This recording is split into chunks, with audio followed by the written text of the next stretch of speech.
There we go. Okay, Anne, over to you. Okay. Hello again. I'm so pleased to introduce to you the theme speaker for this year's annual theology conference, Alison Miculan.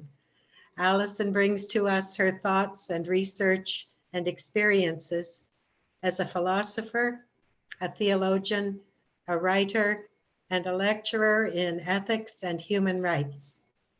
Following her graduate research and her article published in Broadview magazine in June of last year, Alison will present 3 lectures. Today, her first lecture will address her research for that article, gathered in large part from ministers and communities of faith in the United Church of Canada. Alison is currently serving as minister of Copetown and of Jerseyville United Churches. Welcome, Alison. We are looking forward to learning much from your lectures. Thank you. Thank you very much, Anne, and thank you to the organizing committee for inviting me, and thank you to all of you who showed up today to listen. We're going to, I think I'm going to just split things into my talk into sort of 3 chunks. The first will be a bit of a backgrounder about how I came to the research. And the second will be the findings of the research. And the third will be sort of an overview of what it's like to lead ministry, growing ministry. And the good, the bad, and the ugly of that. And so I'm going to invite you, Stephen has already suggested that you throw any questions into the chat, which is great, and he will sort of lead a question and answer period. So I'm going to invite you to do that as we go along, and we'll take like those couple of breaks, just at what feel like fairly natural moments in the discussion in order to answer any questions. So feel free to start piling on questions as soon as you like. And if you have questions about something that's going to come up later on, then I'll be, quite happy just to say, we're coming to that in a few minutes. So I invite you to, like I say, drop your questions into the chat as soon as you have them. Let's take a moment just to pray again. Holy Spirit, we invite your presence among us to create in us the miracle of understanding. Let us speak the words your church seeks to hear and understand this day. We ask these things in Jesus' name. Amen. So as I mentioned, I'm going to start with a little bit of background as to what led me to this research in the first place. I have been a member of the United Church of Canada since my family immigrated to Canada in 1967 when I was 6 years old. You can do the math on that and figure out how old I am. During the 1960s, I saw what we considered the heydays of the church, though statistically, our numbers were already beginning to wane. We all know the dire statistics about congregational decline. These statistics have drawn us to ask ourselves if we're an anachronism. In addition to the question of whether or not people affiliate with a particular church, are questions about frequency of attendance, financial viability, and the viability of the ministry and mission of the church. Certainly, there is more to a thriving congregation than sheer numbers of people in pews, or bums in seats, as it were. Intangibles such as spiritual nourishment and evangelical fervor are also indications of congregational health. However, it is arguable that congregations that are not thriving in those ways will not grow. I have focused, therefore, quite deliberately on growing congregations rather than thriving congregations for a number of reasons. One, growth is objectively definable, whereas thriving or vitality is not. Two, I believe that a congregation that is not thriving will not grow. So growth winds up being indirectly a marker for thriving as well. 3, from a research perspective, growth avoids the potential for confirmation bias that more subjective standards of thriving or flourishing may introduce. And 4, I wonder if we have become afraid to talk about congregational growth because of what being unsuccessful might mean for us. When I received my call to ministry in 2014, I felt very strongly the call to rebuild this church of ours, one congregation at a time if necessary. I believe that faith is the greatest gift I have ever been given, and I want to share that gift with as many as I can. I began my church career in youth ministry and helped to grow the children and youth congregation that I was a part of. I initially felt that youth ministry was the way for me to go, but then I was challenged by a member of my discernment committee to identify the gifts that I thought I brought to youth ministry. She then asked me the simple question, don't you think those gifts would be helpful for grown-ups as well? Well, yes, I guess I do. By the time I came to do my grad research project as part of my MDiv, I had helped to grow another congregation, this time as the congregational minister. And this time I was challenged with an area that was part of a conservation area. So there was no housing development, no geographical growth within the area. If we were going to grow this church, we were going to have to make it a destination church. I was then anxious to learn whether the attitudes and techniques that my congregations had used to grow were repeatable elsewhere. More importantly, I wanted to know what other successful churches within the denomination were doing right. So I began my research.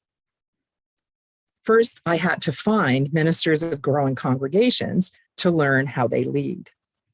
I didn't expect I would find very many, and neither did anyone else. When I told people I wanted to do this research, the most common thing I heard was, well, that shouldn't take long. But I went straight to the statistics. By comparing the most recent United Church yearbook with the one published 5 years before, I discovered that out of our nearly 2,000 pastoral charges, over 300 had grown in average weekly attendance for reasons other than amalgamation. That is 16% of our churches that are actively growing. I took out congregations that had grown by less than 5% to avoid the normal fluctuations that come with births, marriages, and relocations. I also eliminated congregations that grew by what I call silent amalgamation, other churches in the area closing. That still left 273 congregations, 14% to consider. I sent a survey to these ministers about their experiences and strategies, and I heard back from 24 leaders of growing congregations, making this the most comprehensive study of its kind within the United Church. What I learned was congregational growth and revitalization is entirely possible with the right attitudes and a few simple techniques. Any questions so far? I'm not seeing any. There's no questions in the chat so far, Alison. So we're certainly willing to entertain any now if people want to add anything. Erin, just type your questions into the chat, and that would be great. And as we move through that, we'll make sure to include them.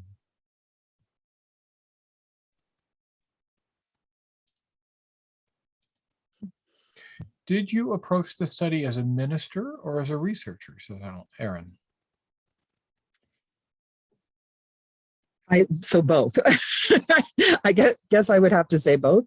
I mean, I can't really separate myself ever from being a minister. So whatever I do, I think I'm always a minister, but certainly, you know, it was necessary to engage research methods in order to engage in the ministry. And I tried to do that in a really rigorous way. I had actually in my former career, I worked as an academic for over 20 years. And in that context, actually, I also was an ethicist on research ethics boards. And so I actually knew a lot about research methods and that kind of thing. And I knew how difficult it was to keep research clean, not taint your research with the outcomes that you want to have at the end of the day kind of thing. So I think that I engaged in a pretty rigorous research process in order to try to keep things clean. One of the things, for example, that I did was I answered all of the questions myself ahead of time, so that I would be clear about what my answers to the questions were, as distinct from what were the answers that my other participants were providing. So yeah, I would say both. Thanks. I think the other questions coming out really are the sorts of things you're going to talk to us next, which is, what did you learn? So the methods are useful and helpful, and we're anxious to hear the next pieces, and I'd encourage you to carry on. All right. Okay, so what did I find? And again, I guess I would just sort of offer the reminder that these aren't findings from my own experience, but these are the findings from the experience of my participants. I say that in advance because I'm going to cover material that was covered in the article that came out in Broadview, but I think some of you have already read that, so I don't want to duplicate entirely. Some of the editorial decisions that were made around that article were not to tell some of the hard truths. And so I am going to include some of the hard truths in this conversation that I didn't include in the article, because I think they're still important for us to hear. And so again, I just a reminder to everyone that, you know, some of the findings I agree with entirely. Some of them came as surprises to me. And so just a reminder that this information came from participants. In many cases, I will be quoting people who participated in the research. So the number one strategy, I feel like I need a drum roll or something. The number one strategy ministers used to grow their congregations was centering their worship on God, Christ, and Spirit. This echoes very much what we heard in Orville's sermon a moment ago. It may seem obvious, but more and more we're finding churches where worship focuses on social justice, political issues, moral lessons, and even internet anecdotes. But people come to church to connect with God. There are many other organizations that do those other things, and they do them better than us. But we do one thing that no one else does. We preach the word. So we better do it well. God, Christ, Spirit-centered worship also provides the mandate for growth. Reverend Robert Selby said, "I believe that if we don't encourage growth, we failed in the mission as given to us by Jesus." Of course, growth is a very broad term, and so too is the mission given to us as church. Growth could imply personal growth, discipleship growth, personal faith growth, growth in worldview, etc., not solely or simply numeric growth. Another participant commented that knowing her spiritual gifts for evangelism led her to seek out a leadership position which would allow her to exercise her gifts to facilitate change and growth. Many participants connected growth and evangelism with their call, but they also made the observation that evangelism isn't everyone's spiritual gift. It's important to discern carefully what our gifts are and who among us have the gifts for evangelism and who do not.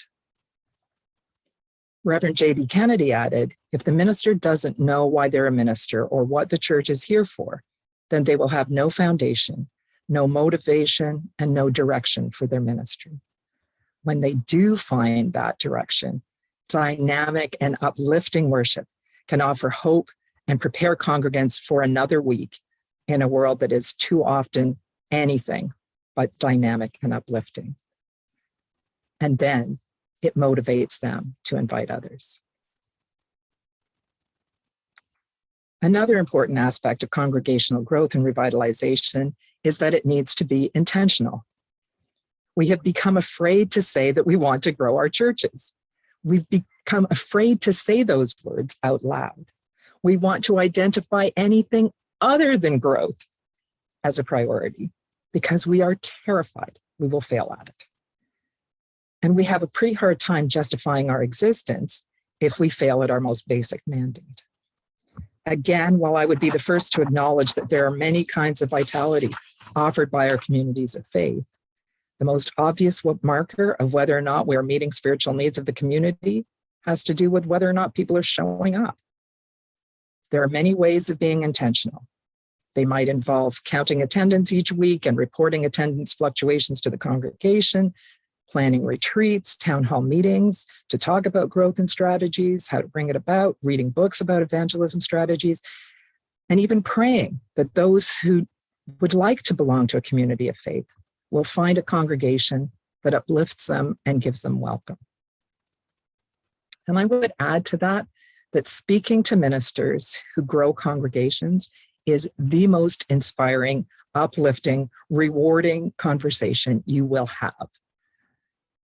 The people that were involved in this research inspired me so much and motivated me so much. And I was just really happy to have conversations with them. And then last week in tomorrow's lecture, I managed to have a conversation with somebody who is currently active in growing congregation. And I really needed that conversation because I was sort of feeling a little dispirited at the time. And I was like, oh, next week I got to talk about this congregational growth thing.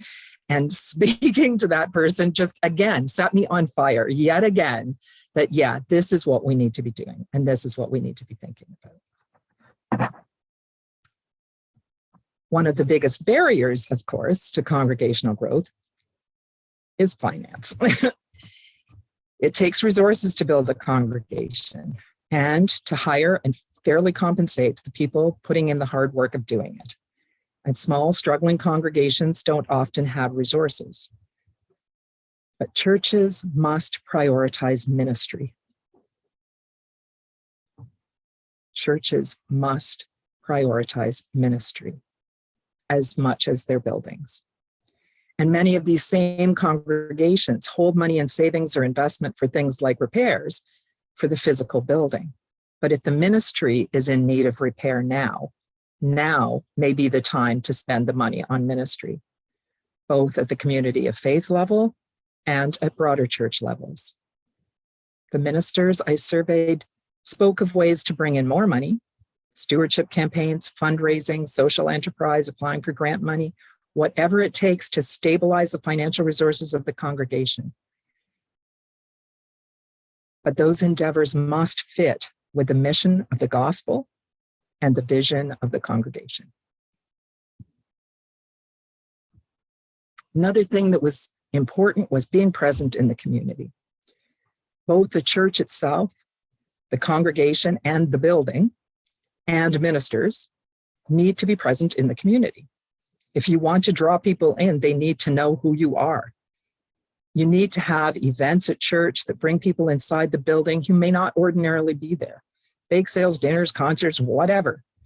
The congregation need to make their connection to church known publicly whenever they can, maybe through t-shirts or buttons or just conversations, whatever it takes.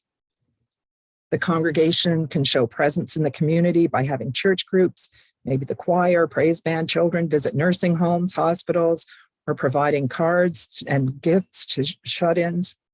And the minister needs to be active in the community as well. The minister's presence can be felt during baptisms, weddings, and funerals for anyone in the community, but also by attending community events like sports, fall fairs, or charity fundraisers. If it matters to the community, it should matter to the minister. And if the minister should be prepared to stay in the community long-term. So as part of my ministry, I was asked one day by a young woman in our congregation if I would go and play baseball with her baseball team. And her baseball team happens to be a Special Olympics baseball team. And so I have to tell you that I am the kind of person who believes that if someone is throwing something at you, whether it's a ball or anything else, you should run the other way, not towards that thing that is being thrown at you. So to say baseball is not my sport, is an understatement. However, it was clearly important to this young woman that I go to her baseball game. I didn't know that I was actually joining the team. So I am now a card-carrying member of the Copetown Special Olympics baseball team. So my first day up to bat, I mean, and the Special Olympics rules are a bit different. So they keep pitching to you until you actually hit. So I'm swatting away. And half of my congregation decided to show up to see this stellar event because they knew that baseball might not be my game. And so as I approached the plate, I said, "Pray for me now." It took 7 pitches before I finally fumbled the ball into the dirt and began to proceed to first base. And so you also get as many tries as you need to finally make it all the way around the bases. And so when I finally got back to home plate, I said to them, "You people clearly were not praying hard enough." So the next time I was up to bat, I saw the entire bench sitting there in prayer and hit it on the first pitch. Just saying. The presence of God was with me. However the Spirit moves to bring people to our churches, welcoming them is key to congregational health and growth. The ministry of welcome is one that needs to come from both leaders and the congregation. On the part of the congregation, this involves having greeters, refreshments after worship, engaging with newcomers, potluck meals, trying to accommodate differences as much as possible, vegetarian, gluten-free, nut-free options. On the part of clergy and leaders, there are several aspects to welcoming. Welcoming means getting to know people's names. It means meeting people where they are, not where we think they ought to be. As Andrea Wheaton recommends, being intentional about connecting them with others in the congregation is also an important part of welcome. Being welcoming also means being relaxed in worship, especially, it says when things go wrong, and including people in worship, ensuring that they feel part of the ministry, creating a sense of we, not me. Some identified being welcoming with being affirming or open to all, regardless of age, race, class, ability, or identity. Another aspect of church growth and renewal is being prepared to work hard. Respondents were clear that growing churches is hard work. This is not something that can happen within the allotted hours you are paid to work each week. The job may be 20 hours a week, or 30 hours a week, or 40 hours a week, but the call is 24/7. However, the respondents were equally clear that congregations need to recognize the work involved in growing communities of faith, and they need to hire and compensate staff accordingly.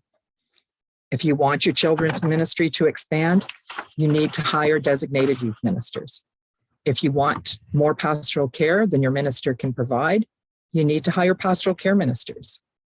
If you want your minister to grow your congregation, you need to be realistic about how much work is involved and pay them for the hours that it takes.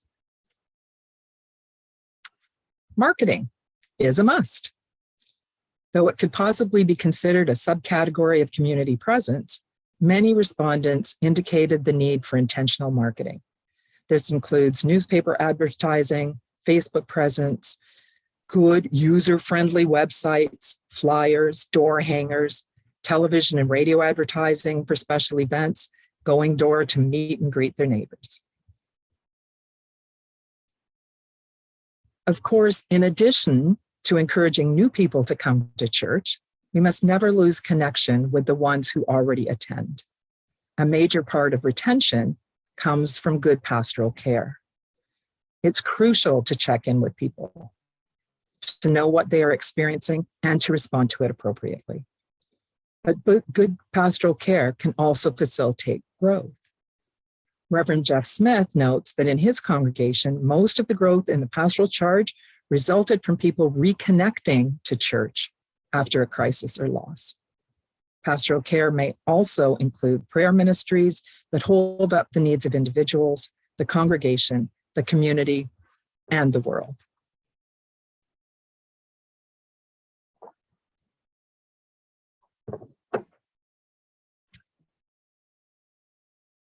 Strong communication helps to prevent power politics and helps to let members know what's happening in the congregation.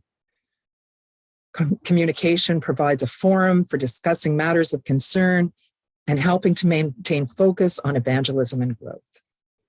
Some of the methods that people mentioned that they have used were newsletters, emails, weekly reflections on topics of interest, announcements, formal and informal meetings, websites, and social media presence. Reverend Doug Moore also reminds us that communication is not only about talking, it's about listening. We need to listen to the feedback we are receiving and to listen carefully to the history of the place. Another important aspect of congregational growth and renewal is honesty and transparency. Honesty and transparency had two dimensions.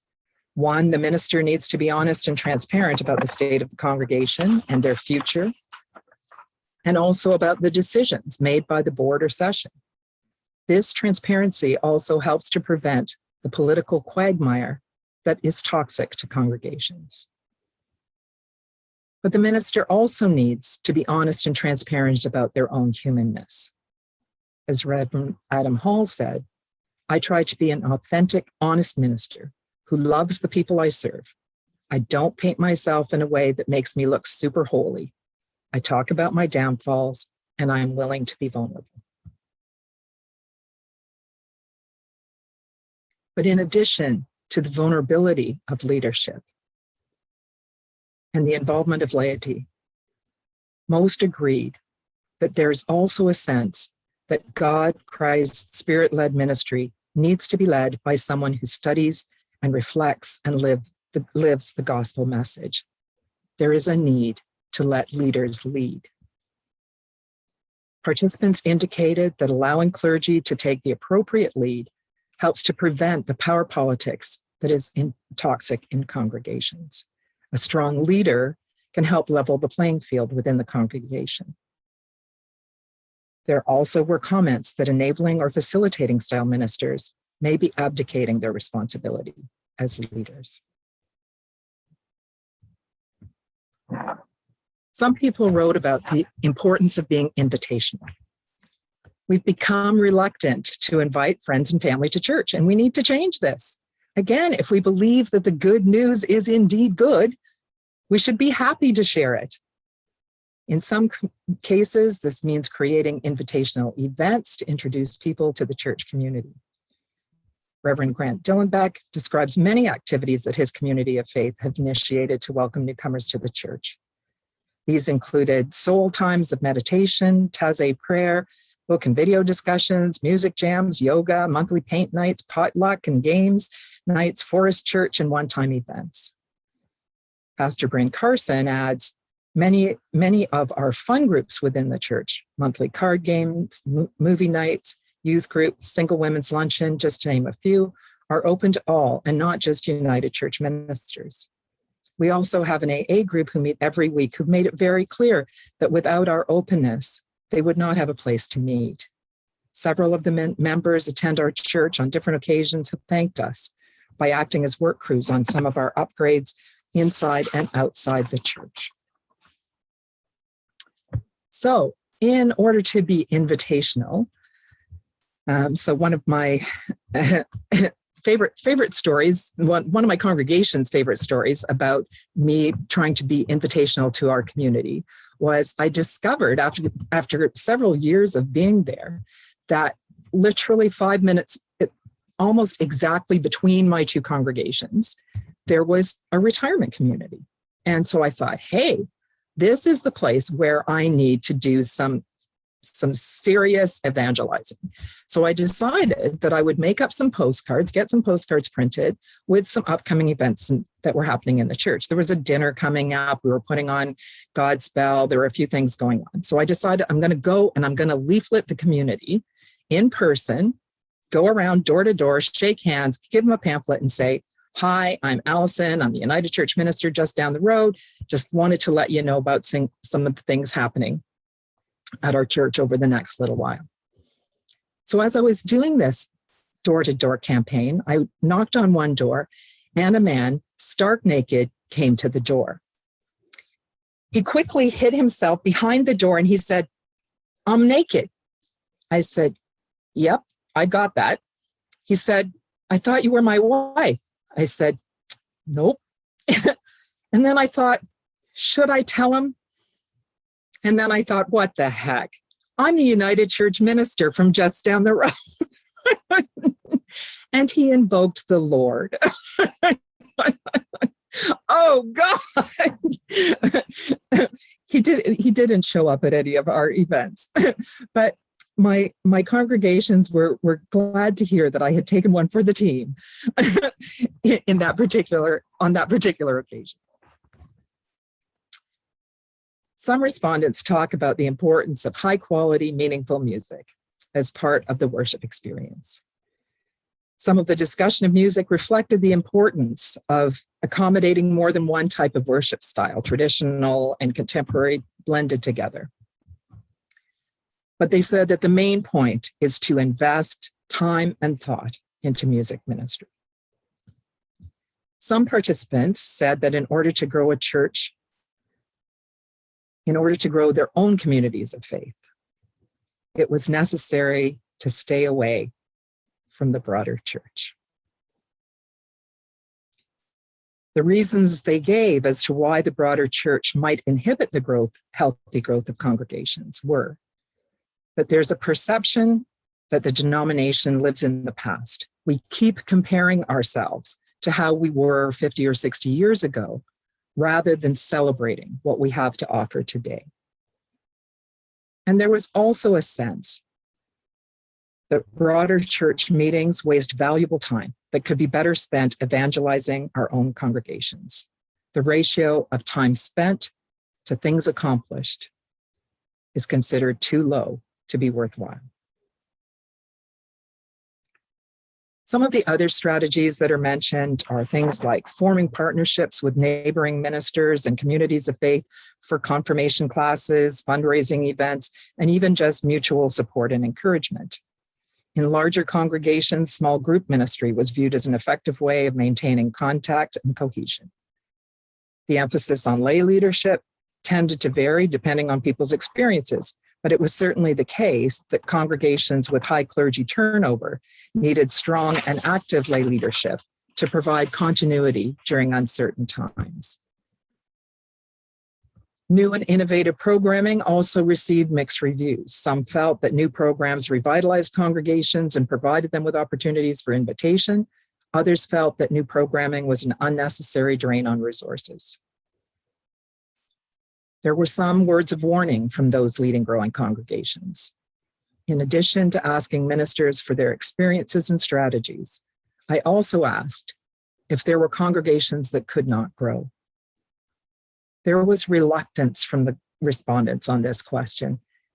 This is an optimistic, faithful group of people who never want to admit that a church may be defeated. But when pushed, their response was overwhelmingly clear. Churches with toxic internal power politics will not grow. This could take the form of a domineering board or individuals who cause conflict and dissent. But the politics needs to be dealt with before the future can be made clear. Let's take another break now and see if there are any new questions.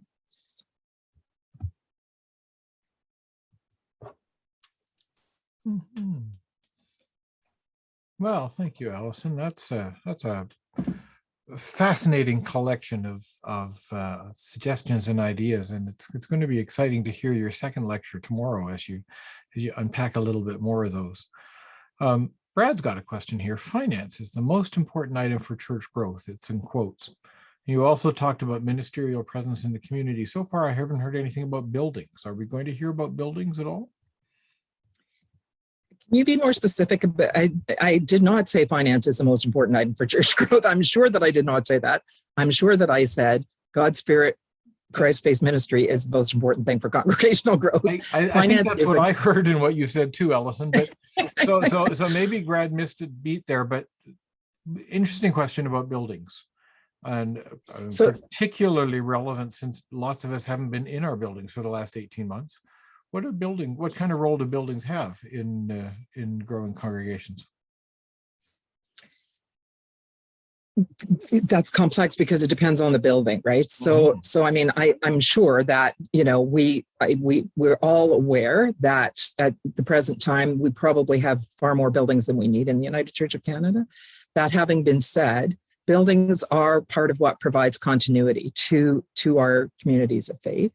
And so, and they're very important. You know, they are very important. It's important to people to be able to say, this is the building that my child was baptized in. This is the building that my son or daughter was married in.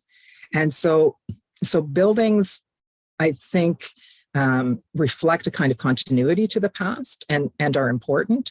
I think, but again, I think that sometimes we hang on to them as sacred cows as well. And I think that sometimes there is a need for a shuffle. So, I mean, I can think of examples where, you know, buildings should close. And I can think of examples where buildings have closed and shouldn't have. I mean, we have an example in my region where a church was just closed, which is in the middle, smack in the middle of a new housing development with 80,000 new homes going in. And I think that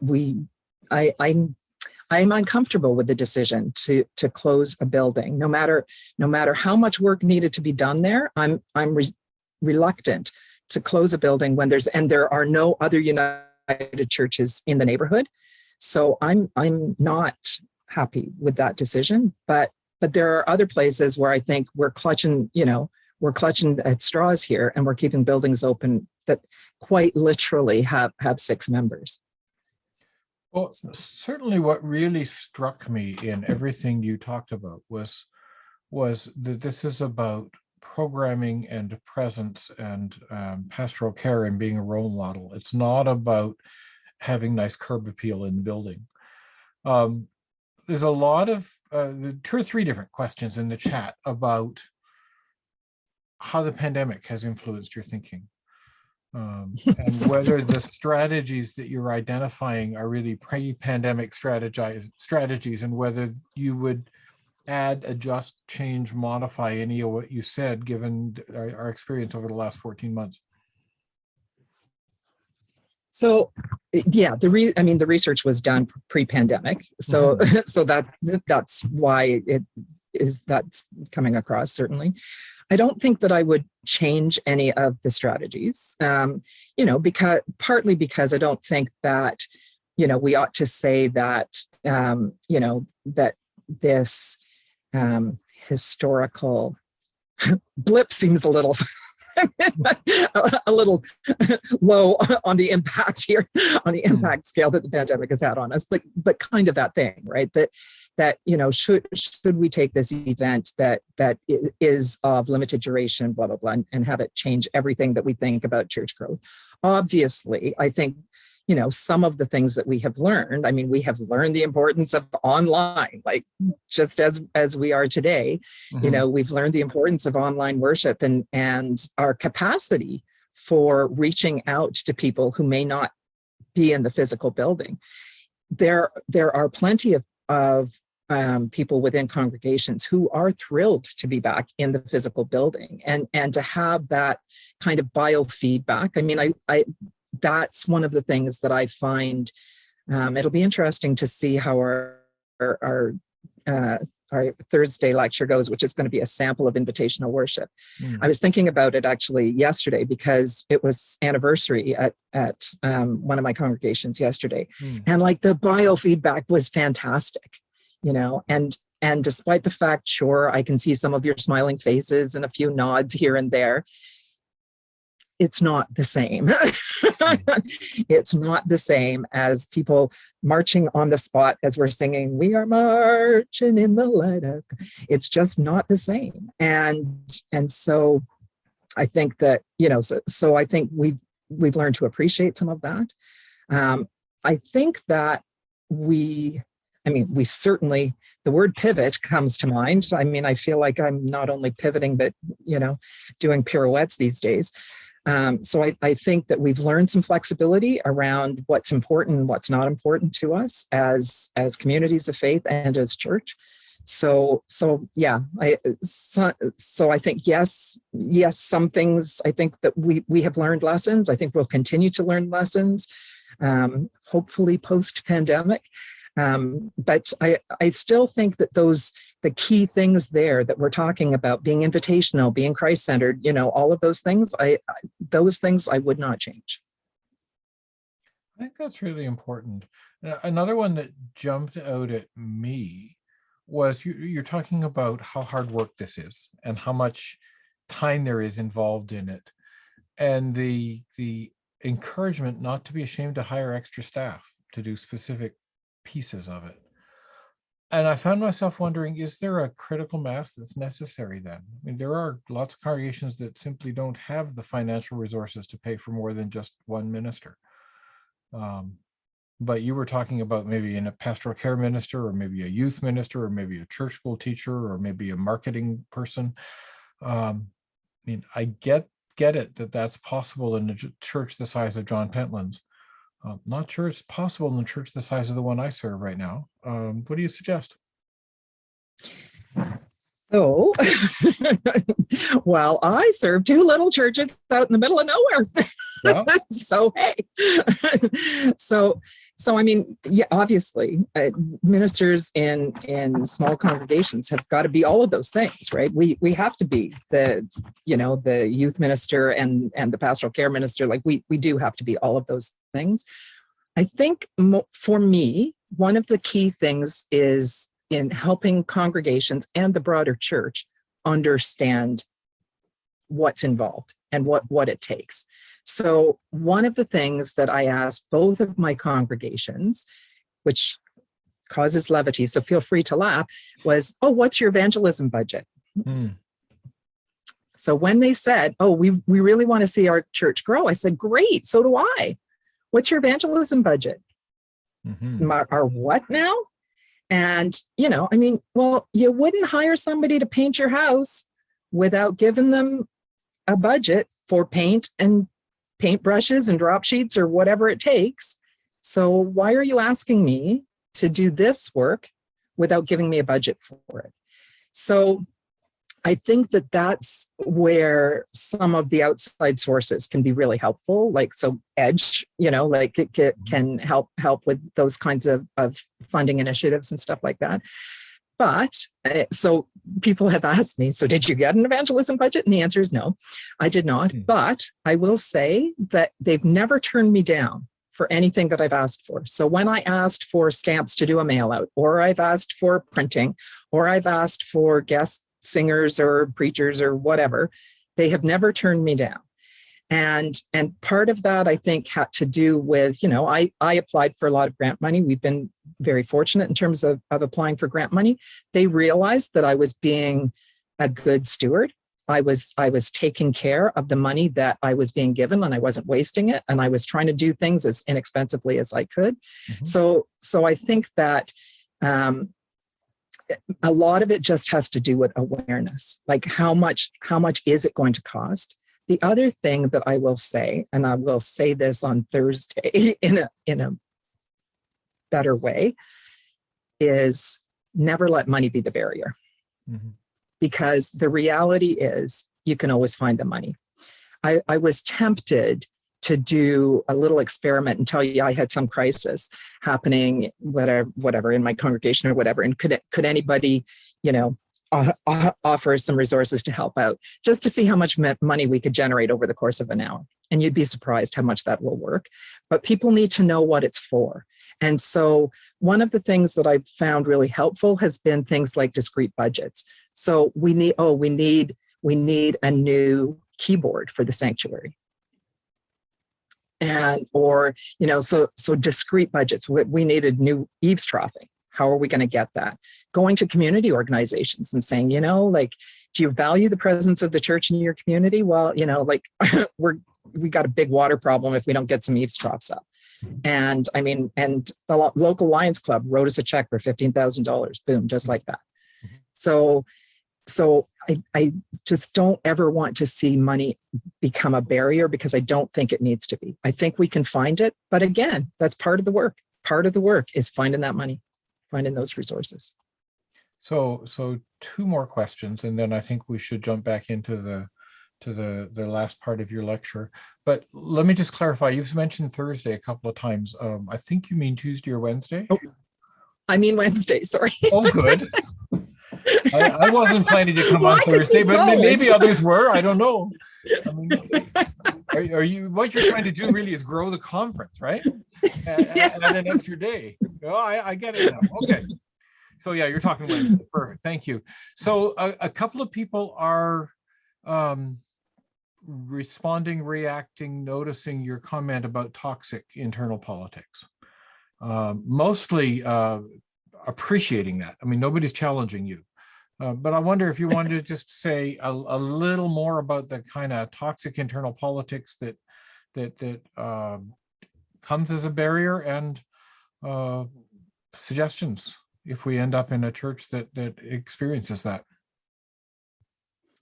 Yeah, well, I mean, yeah, we do all know, right? We all know. We know the matriarchs, we know the patriarchs, we know the micromanaging that can happen. I think there are a lot of things that, and so why is that a barrier? Well, if we have to keep doing things the way that we've always done things, and we cannot change one iota because Granny Smith used to do it this way, then we're not going to grow. And that's just a reality. I mean, if internal politics is going to prevent any kind of change, then you can just slap the for sale sign on the door right now. Mm-hmm. So that I think there needs to be some kind of awareness about that. In terms of what can be done about it, intentional interim ministry has to happen in congregations that are toxic before. And, we know these congregations. And one of the things I think in terms of honesty and transparency, is exactly that. Is being honest and transparent with congregations about what your internal politics looks like and what that's going to do for you down the road. And the answer is it's going to shut your doors. So if people get a hold of that, I think that they're more likely to say, okay, well then now what can we do about it? So, and I also think that, we tend not to address that well, just in general. I mean, if you walk into a church and you look at the rogues gallery of ministers and it changes every 3 to 5 years, there's a pretty good chance that there's some serious politics happening in that church. Mm-hmm. I mean, and we know that. So, and we know this, the congregations in our area, we have the little chit chats. Oh, you might not want to go there, oh, they're difficult. Like, we know all of those euphemisms. And so let's deal with it instead of allowing that to happen. And I think part of it is we're so afraid to lose one single member that we don't realize that we're preventing maybe 6 or 10 or 20 more from coming in if that one member was to leave. So if that matriarch or patriarch or family were to go, we feel like the whole place will fall apart. It won't. And we might get a whole lot of other people coming in. So, but I think that, we've got some great folks in intentional interim ministry who do that kind of work. And so I think that, and we need to listen to it, and we need to listen to their recommendations. And if they tell us this congregation is not ready for a new minister, then we do it again, and we keep doing it until things clean up. Thank you. That's helpful. I remember John Pentland talking about getting the right people on the bus and off the bus. And sometimes getting volunteers out of key positions because they're problematic is an even harder ministry job than getting them in. So last question, and then I think we should jump into the third part of your workshop here. couple of people responding to your advice to stay away from the broader church. I'm aware the that moderator here. I was going to say we've got the moderator coming up at 3:30, and I guess I'm employed by the National Church too. So he and I could check out now, and I think people might be upset. I take your point that some of the meetings of the broader church are not exciting. What's the value of that? What's the problem in that? Can you be a little more nuanced in that? So I think part of it had to do with people's previous experience with presbyteries and conference meetings and stuff like that, and I mean, I myself belonged to a presbytery where we regularly had 3-hour meetings, and our chair of presbytery didn't think that we'd had a meeting unless we'd been there for 3 hours. And yet the part that we actually would vote on, I mean, we had these every month, once a month, and the part that we would actually have votes about would be half an hour. Mm-hmm. And so I was like, what is all this other stuff? Like, what is all this other 2.5 hours? Because, really, what is all that other stuff? And so I think that's part of it was that, simply the time. Just simply the time. Yeah. I think that there have been, I think some of the frustrations that have come with the new model are that we actually don't have enough input into anything anymore. The decisions are being made. And, I mean, again, my region just had a regional meeting last week, and somebody said, well, the only thing that we're going to vote on is the budget. We're not voting on, there's nothing else to vote on. We're meeting for 3 days and we're voting on the budget. And that's the only thing that we are voting on as a region. And so now I think there's a feeling of separation from the decision-making process. So, again, growing congregations is a lot of work. It takes a lot of time. They're also, I mean, one of the things that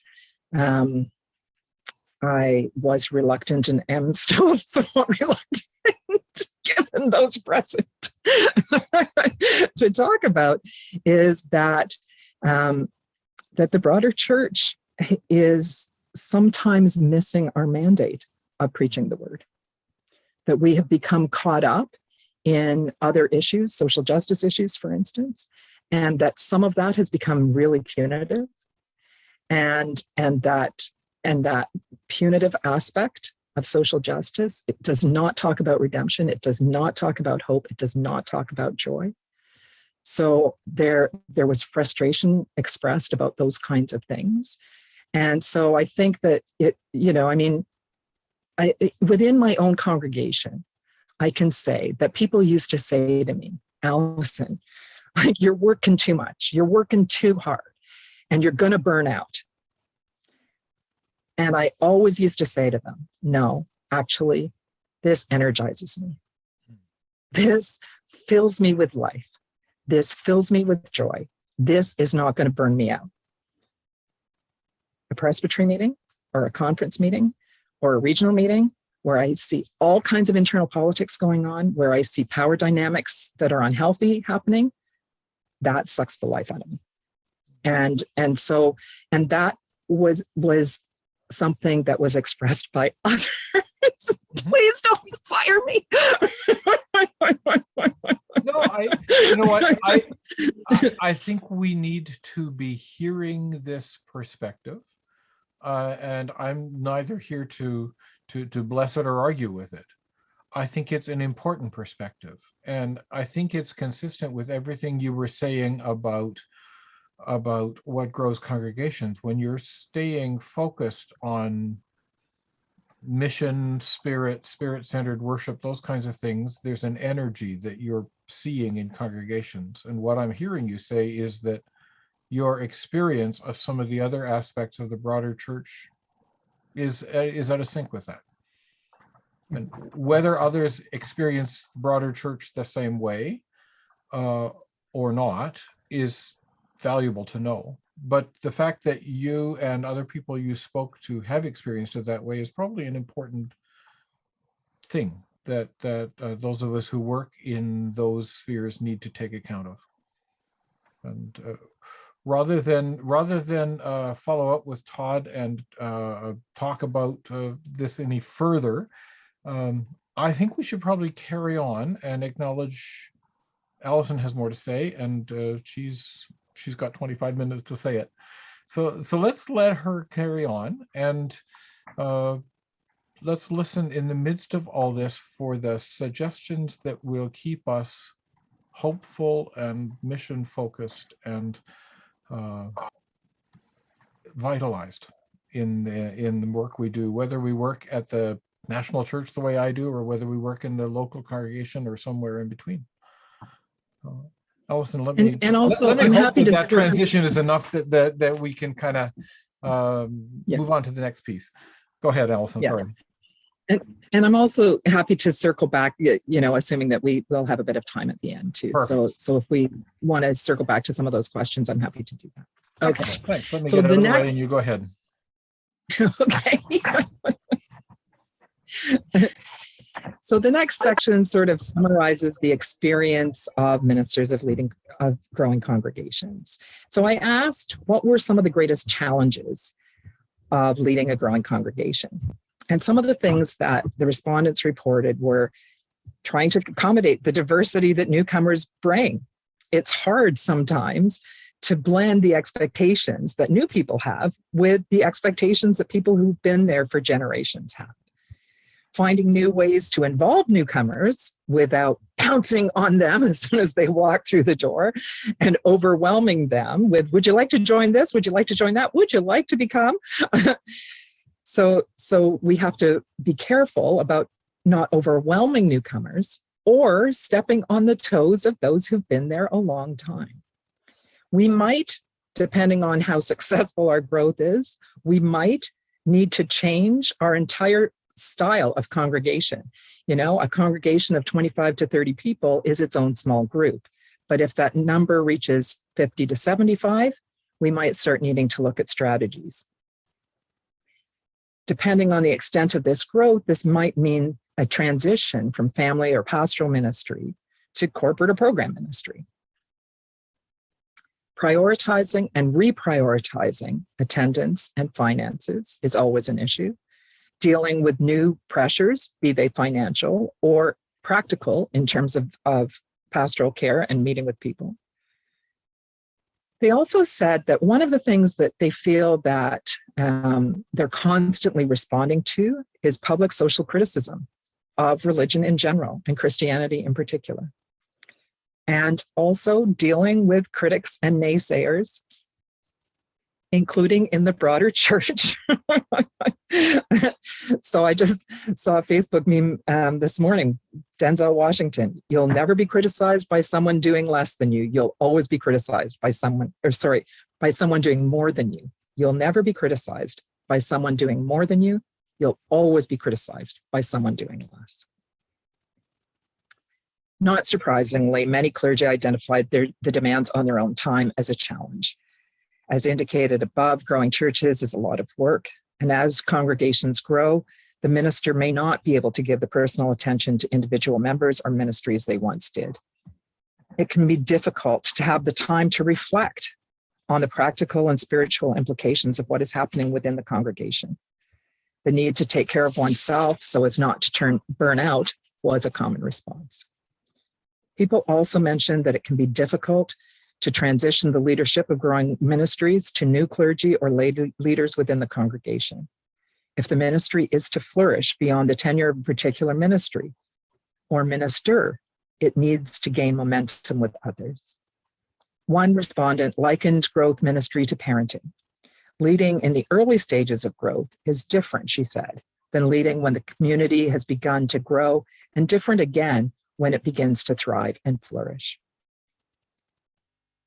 I then asked, what are the greatest joys of leading a growing congregation? The most common response when asked about the greatest joys of leading growing congregations is nicely summarized by Reverend Rosanna Gaskin, who said, seeing people grow in their understanding of discipleship and what it means to be a Christian in our context today.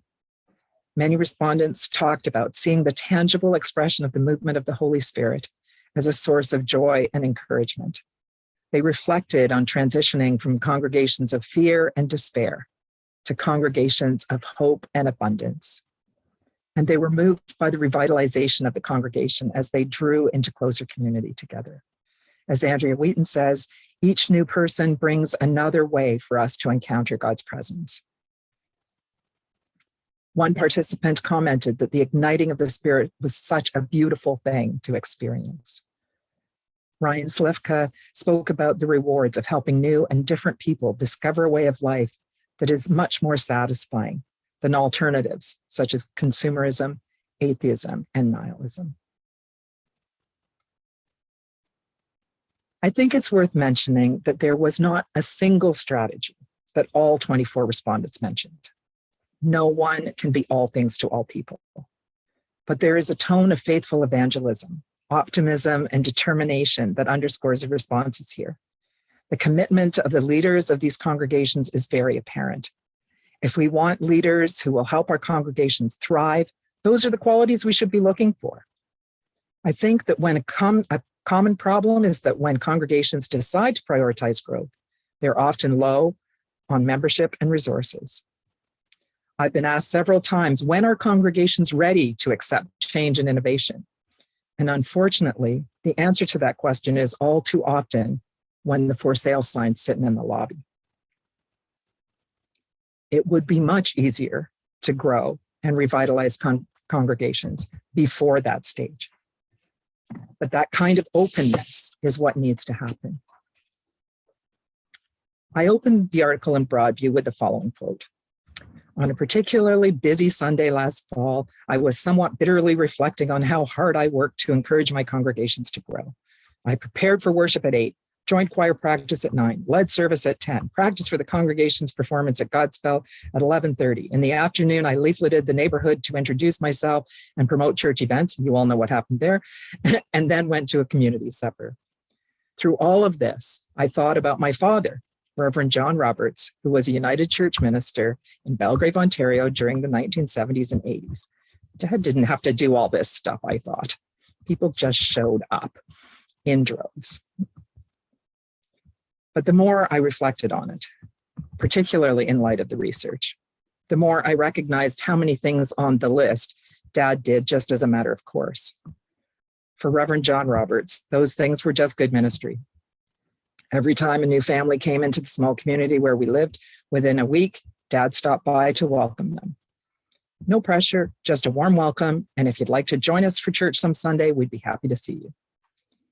Reverend John attended all the local sports and cultural events and connected with absolutely everybody who was there, including, and perhaps especially, with those who never came to church. I remember complaining to him once that his sermon sounded as if he was trying to recruit people who weren't already there. He said, honey, evangelism is always a part of preaching. God, Christ's Spirit-centered ministry oozed out of his every pore. 4 months before Dad died, he asked me for a book on the Nag Hammadi Library just so he could brush up. He was a strong leader and a hardworking minister who was so closely tied to the community that people called him before the funeral home when somebody died. And they called him right after the ambulance in case of other emergencies. A dear friend recently told me that her parents called him in the middle of the night to babysit her while her mother was having a miscarriage. Don't know what to do or who to call? Call the minister. That's what his ministry was like. I believe that when congregational attendance began to decline, it began a trend of clergy and congregations throwing our arms in the air and saying, there's nothing we can do to stop this. So we just stopped trying. I believe that we need to be the kind of ministers my father was, ministers for whom the call was a call on one's whole life, not a call on a particular kind of work. I believe we need to change our narrative from one of providing pastoral care to dying ministries, to one offering encouragement and joy to people who are thirsting for it. We have good news to tell. Let's start telling it.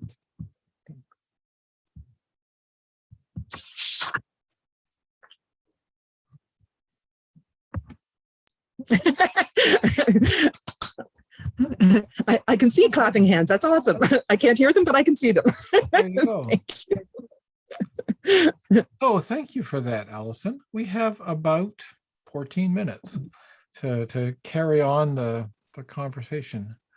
And again, I would encourage you to add your thoughts and comments to the chat. And I thought the really strong emphasis on having good news to tell is an important thing that we need to celebrate. So those of you who are thinking about your questions, I'd be interested to know how you respond to that, and maybe even tell us a story of sharing that kind of good news in your own setting, and the difference that it made, or the difficulty that you've had articulating it, or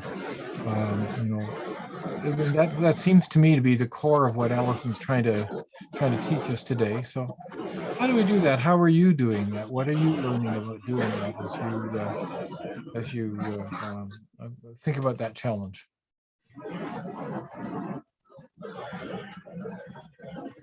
Well, somebody's mic is making lots of weird noise. I'm just going to mute it. I'll remind you, we'll keep those mics muted because there's all kinds of weird noises on the internet today.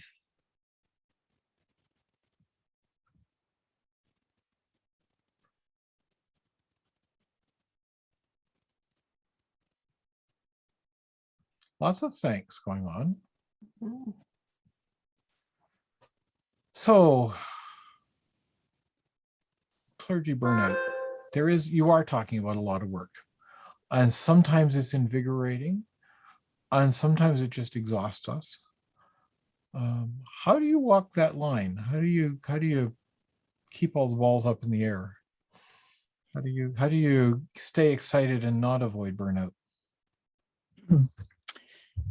I think actually a really key gift, I guess I would say, for me, is the opportunity to talk to other people who are growing ministries. And, because it really does set you on fire. I mean, it can rekindle that passion that you have. I mean, I think that, my son, who considers himself a card-carrying atheist and would be appalled to think that I'm using him as an example in this situation, but okay. I remember one time I had to go to a meeting that I knew was going to be a difficult meeting for me. And I was pretty convinced that the results were going to be bad. And so anyway, so I remember, saying to my son before going out the door, I was like, oh, this is going to be awful. This is going to I think it could all be over. Like my whole ministry could be up in smoke by 6:00 this evening. And it was going to be a rough one. And he said, well, if you go in with that attitude, you can bet it's going to be. And so I said, well, okay, tell me more about that. And he says, well, I don't know anything about church. True. But I do know something about sports. Also true. And he said, every coach in every game will tell you, you got to go in with a winning attitude. And I really think that one of our problems is that we've got so much negative self-talk right now. I think that we just all we hear about is the decline of the church. I'm so sick of hearing about the decline of the church. Like, to be honest with you, I'm so tired of it. And so, yeah, sure, burnout's an issue, but I think what's burning us out is feeling like we're paddling upstream, and that the stream is heading downhill fast, and we're fighting it. And I don't think we are. I actually think people are thirsting for this. I think people are thirsting for a connection to the Holy Spirit. I really do. And so, and yeah, I mean, there are things that I do to take care of myself. And I think that, and I can tell you exactly about some of them. I was privileged to do my theological training at AST. And at AST, in the summer distance program, we live together. So we live together for 6 weeks every summer. So it's a very different theological experience. And I would say that my experience at AST is of one of the most intentional Christian communities I have ever belonged to. And so this past year, my mother died. She had COVID at the end of her life. So she was in a COVID ward for the last 10 days of her life. My uncle died 6 weeks after that. Mhm. And I hit a point where I was just like, I can't do this. I can't. And it was a Thursday. On a Thursday, I decided that I couldn't preach on a Sunday. Hmm. And my colleagues from AST gathered around me, and they were like, okay, are you online? Are you doing Zoom? Are you doing YouTube? Okay, so I can share a sermon with you. Okay, I've got the rest of the service sorted out. We can do, here's how we can hear. Hmm. So ministers helping ministers is a huge gift. Hmm. And I think that, again, it's one that is deteriorating because of our new system, because of switching to regions rather than, I think people knew each other better when they met each other in presbytery. So, which is not to say that, whatever about that. It's just to say we have to find new ways of connecting with each other as ministers so we can give each other that support. I think that for me is the most important stuff. And other than that, I ride horses and do yoga. So Monica's talking about using Parker Palmer's Touchstones of Trust at every meeting. And that's a tool that she has used, I guess, in her congregation to improve the quality of communication that happens in the meeting. And her experience, she says, is that some people have left because it was exposing some of the toxic communication that had been happening, but that other people have been really appreciative. So that's one tool. What other kinds of tools do you recommend like that? Yeah, I'm always cautious about things like that. I think that, I have to say that I've been in classes, I've been at lectures, and been in meetings where some of that can start to feel somewhat infantilizing. It can start to feel like, and this is how good boys and girls behave. So I think that whatever we find that we think works, then we have to we need to test it, right? We need to test it with everybody else to see whether or not that works. And so there have been times when I've when things have been, getting a little funny at board meetings. And again, I think that come back to God, Christ, Spirit-centered worship. Have we lit the Christ candle? Do we need to take a moment to pray now? Do we need to take a little time out now? So for me, I find that is more effective than some of the, the sort of prepackaged tools kind of thing. So that's what's been effective for me. But that's not to say that, again, what works for others works for others. Like, you do what works. Thank you. Again, most of the chat is sort of appreciation and parallel stories rather than questions. We've got about 5 minutes. You're going to talk to us tomorrow, but where do we go from here? So set the stage for us. These are the kinds of things you heard in your survey. These are the kinds of things that you've been sort of experimenting with in the congregations that you lead. Put some legs under it for us. Give us a taste of where you're going to take us tomorrow, and then we can send people out excited to come back. So tomorrow I'm going to use a couple of case studies. One will be my own congregation, and another will be Stony Creek United Church in Stony Creek. And so a couple of case study examples where people used some of these things. So, I mean, again, you're not going to use everything every time. You're going to pick and choose, and you're going to have to see what works, and you're going to have to see where the Spirit leads. And so tomorrow we're going to look at some practical ways in which, how did the Spirit move here, and how did I know it was the Spirit that was moving and not something else like my own ego or whatever. So how did I know that it was the Spirit that was moving? And so we're going to look at some of those kinds of questions and very, very practical things. Also, I did not prepare slides today. I might prepare slides tomorrow, or I might do a pamphlet. So where I kind of want to take us tomorrow is, what can communities of faith do in order to grow? What can clergy do to promote growth? And what can the denomination do? Treading ever so softly. What might be helpful in terms of the denomination? Well, and I guess I would want to say there are people at each point in the denomination who care about these things, Alison, and there are people in the audience here today from regional council staff as well as national staff and national leaders. So I think it's important to ponder what we can do at each level of the church and what we should be doing and what we shouldn't be doing at each level of the church. So the thoughts and suggestions you have, I think, are really valuable, and we're grateful for that.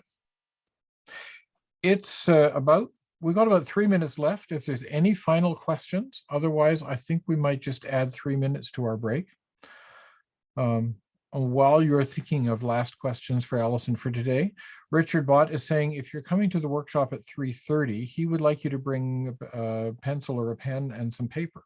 Now, I don't know whether anybody knows what that is anymore, or whether we all do all of our typing in Word and Notepad, but he's, I guess, going to need us to do some writing in the midst of that. So as you go and take a walk around the block and get something to eat and shake off the Zoom fatigue before we come back in half an hour, take a moment to stop by somewhere and pick up something you can write with. Tablets are great too, he says. Okay, there you go.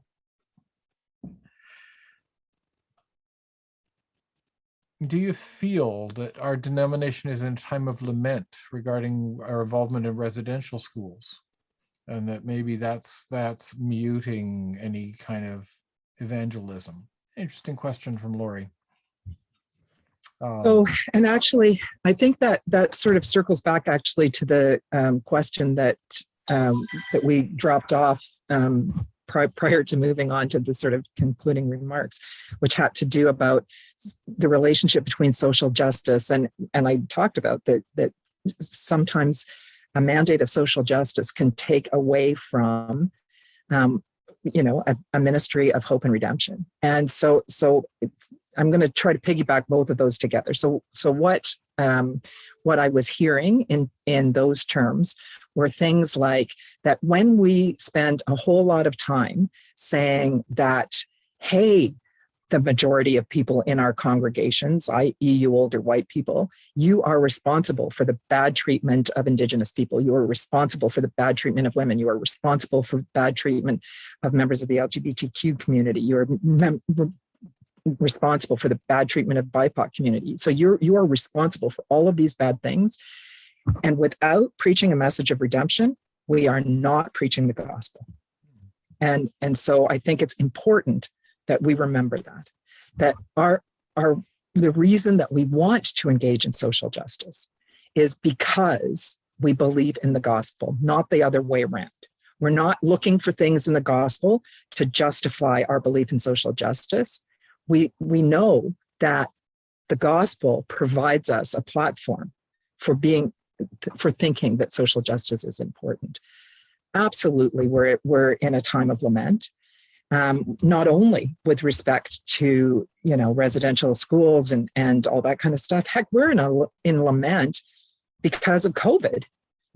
I mean, millions of people around the world have been dying. The rest of us have been dying to see our grandkids. I mean, we're in an extremely vulnerable state right now.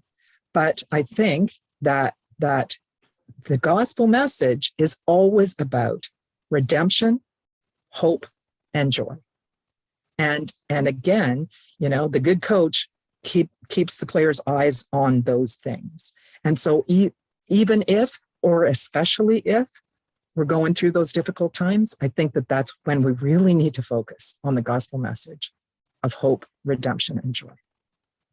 I think that's a great place to tie it off. Thank you. Thank you, Alison, for a thought-provoking start to a series of 3 lectures. And we're really excited and interested to hear what you're going to tell us next. So the next time that Alison is up, I'm just checking the list here, is Tuesday evening, 7:30 Eastern time. So she has all day to prepare those PowerPoint slides that she promised. Unless, of course, she's sitting around listening to other people do their thing all day. But meanwhile, right now, we're going to take a half-hour break.